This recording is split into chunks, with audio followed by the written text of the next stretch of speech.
Hello guys, welcome back to Sunita's kitchen. So ఈరోజు మనం చేయబోయే రెసిపీ వచ్చేసి క్యాలీఫ్లవర్ రెసిపీ.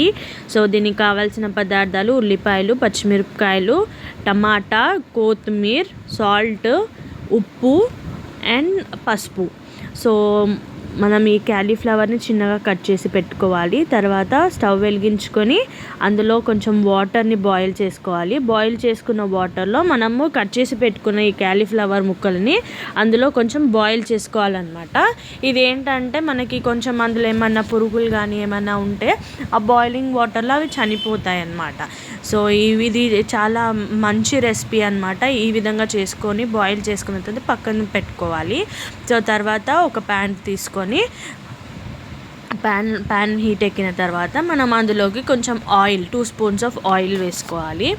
సో ఆయిల్ వేడెక్కిన తర్వాత మనం అందులోకి ఉల్లిపాయలు, పచ్చిమిరపకాయలు కట్ చేసి పెట్టుకున్నవి మంచిగా వేసుకొని దూరగా వేయించుకోవాలి. సో ఇది చాలా healthy and tasty recipe friends, quick అని చెప్పుకోవచ్చు.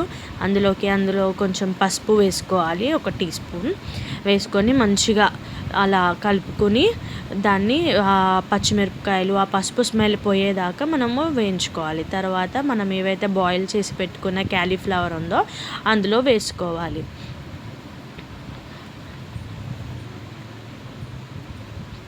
అలా వేసుకొని దాన్ని కొంచెం ఆ పసుపు మంచిగా వాటికి అన్నిటికీ అంటేలాగా అలా కలుపుకొని కాసేపు మూత పెట్టుకోవాలి. అలా మూత పెట్టుకున్న తర్వాత అందులో నుంచి కొంచెం వాటర్ వచ్చాక అందులోకి టమాటా, కొత్తిమీర వేసుకోవాలి. దాంట్లోకి అప్పుడే మనము సాల్ట్, ఒక 2 టీ స్పూన్స్ ఆఫ్ సాల్ట్, కారం వేసుకొని మంచిగా వాటిని అన్నీ మిక్స్ అయ్యేలాగా క్యాలీఫ్లవర్కి పట్టేలాగా మంచిగా మిక్స్ చేసుకొని పెట్టుకోవాలి ఫ్రెండ్స్. ఇంతే, ఇవి కొంచెం మగ్గేలాగా ఒక 5 మినిట్స్ దాన్ని మంచిగా మగ్గించుకొని సర్వ్ చేసుకుంటే వేడి వేడి అన్నంలో క్యాలీఫ్లవర్ రెసిపీ చాలా టేస్టీగా ఉంటుంది. ఈ వీడియో నచ్చినట్టయితే లైక్ చేయండి, సబ్స్క్రైబ్ చేయండి and subscribe for more videos. Thank you.